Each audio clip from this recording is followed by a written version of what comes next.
So good morning, everyone. Thank you, Third Pillar, for inviting me and Sinity. I'd like to welcome all of our guests for taking time to attend today's early event.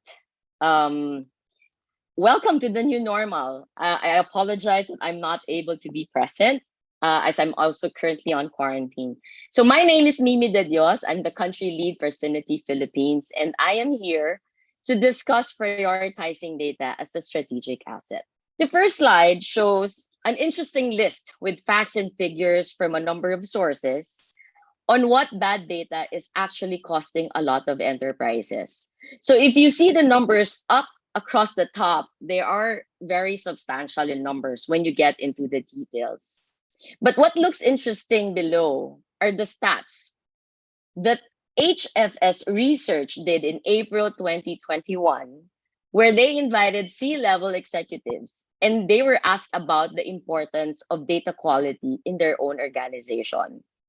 Surprisingly, if you see the part on the left, where the 90% of the C-level executives cite data as a critical success factor, which then only means that there is now importance on data quality, which is great to hear because they need visibility of their data at their level.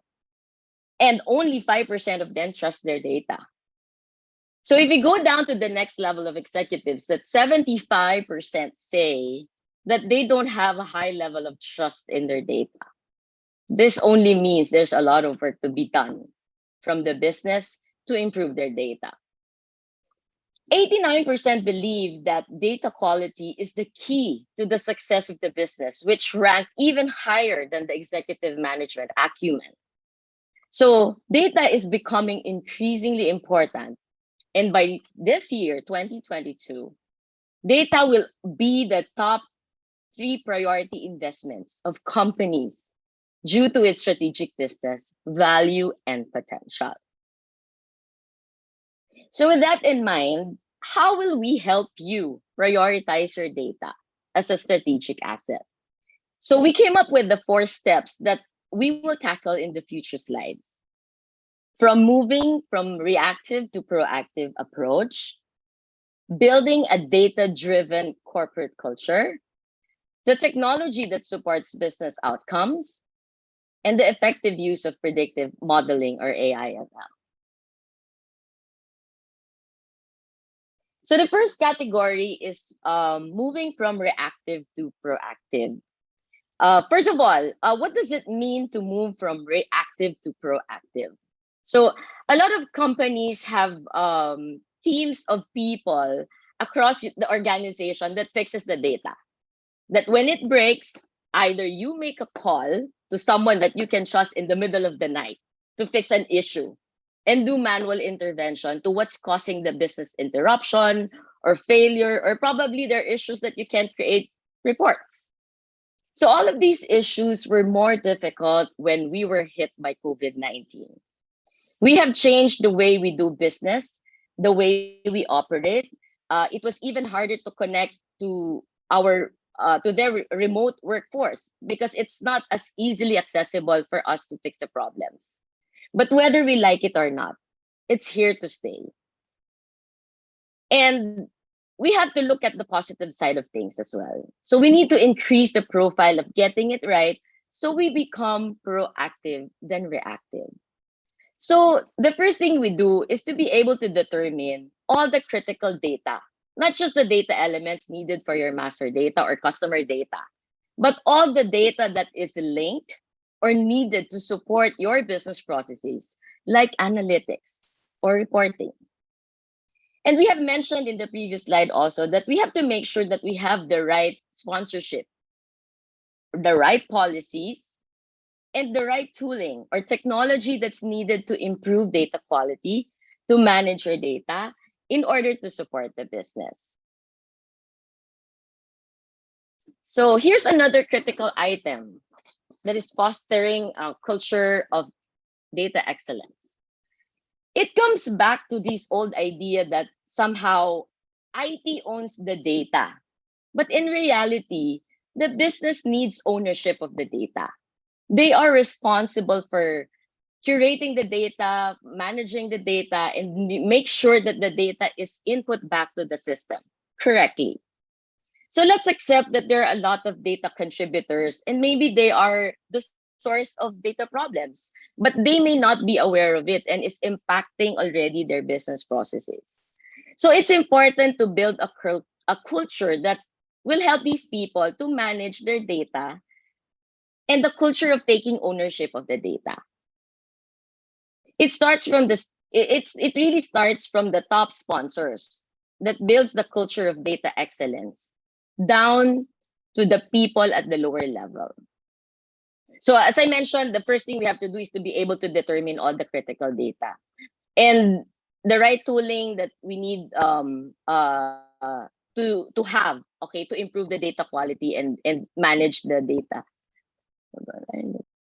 Okay, so we're talking about that there are a lot of data contributors that may be the source of data problems, right? But it starts with the sponsors as well. The culture of the data excellence down to the people at the lower level. So it's important that we have to reward the data contributors, and we will help foster the culture of data excellence.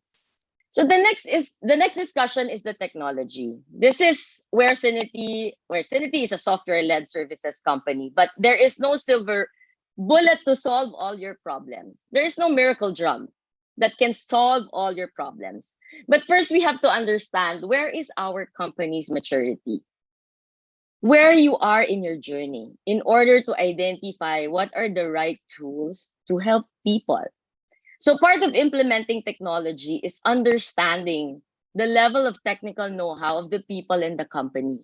It's not enough that only the IT will be the users of the tools. We have to identify the other data contributors or personas to see what are the right tools that they need to improve their data and how they manage and use their data. So another important thing is if you have compliance and regulatory issues, all banks have this as well, right? And they are more active in complying, right? So that's impacting the business due to poor data. Just an example of AMLA reports that BSP is requiring all banks to submit on a timely basis. Okay, so how do we look at data management on a project level? Okay, so a lot of companies have siloed data initiatives. Example, you have 360 degree, the 360 data initiatives because we wanted to make sure that we have the highest standard of customer records. We have a master data initiative as well that we are able to create. We can edit, delete data that's coming from different sources. All of these are important, but what's really important is we learn from each of the initiatives that we are able to reuse all of these assets, the knowledge that's being created, and take it forward to your next data journey. But in order to do that, we have to have a vision from the top-down strategy of the business, the related KPIs that can be measured, okay, and how we can show and translate all initiatives to business value. So it's important that the knowledge is captured and we get all the guidance from the previous phase of the project. Otherwise, you will be spending a lot on unnecessary spend due to the delays in the project because you didn't take advantage of what you learned in the first phase of your. Okay, so what are the things that you can do, all right, to understand your data quality and what are the impacts of this to your business? So one of the things that we in Synity that we have been doing with our customers is to do a business assessment. It's related to their data journey. So we provide an inside out view, okay, of what are the important domains that's owned by the different BUs and are connected to several different sources. So it's understanding how the data flows to the business across the organization. So it's in order for you to do that, we need to build an analytics platform. So that analytics platform, you build where you build the reports, you do the analysis, and you look for specific outcomes where your priorities are. So it could be data migration, it could be application consolidation, or probably a merger and acquisition, or you're moving to the cloud. So these business outcomes as well of your business processes, like how your data is impacting your procure to pay processes, your order to cash or working cash flow levels. So these are just one of those that is directly related back to data quality, right? So what does it mean when you're not on a project mode? So what does your ongoing data operations look like? Are they streamlined?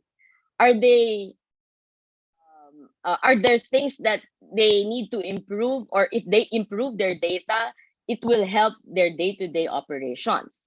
So as a data assessment or a data business assessment will be able to help you in mapping your existing projects and prepare for your next phase of your data journey. Okay, AIML. This topic is important, but not all of your data challenges will help solve the problem. If you believe the hype, you will think that AIML will spare you from going to work and let automation do the work for you. I hope it works that way. It's a way to give our users guidance. We can help them not to worry about data. It will give them way how to improve their functions and the outcome for the business. The trust scoring and data assurance, these are important things as well. Do we trust the data? Do we have the proper policies in place? And these can be analyzed and alerted when we implement AIML. The goal is to use it in these ways. Automating the way we discover data. Can we go in and scan the metadata, the system, and uncover the data that resides in different sources? We need to find out where they are. We create meaning to that data. So it's understanding the technical and the business relationships of that data. We then can create semantic models for information and then feed it into our automation approach. But it has to come from fact-based sources. Okay, so who is Zinity? We are a software-based services company that has done a lot of successful go lives with industry-leading customer rating. We are recognized by industry analysts, and we are focused only on data. We live and breathe with data.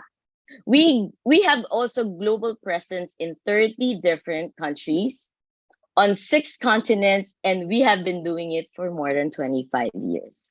So regardless of what your area of focus is, there is some level in which Synity can help when it comes to data. Our platform not only delivers value in terms of the key areas like data migration, data quality, master data management, data governance, we can carry that forward into your next data journey. We can do that with efficiency by optimizing your data and focusing on business outcomes. So it's not just implementing technology, but also how we support the business. So lastly, we also do this with all our major systems integrators and partners of yours, like Third Pillar, in delivering this holistically. So we want to make sure we work with our partner ecosystem that delivers value, that works for the investments that you have already made in your journey for an effective data management strategy.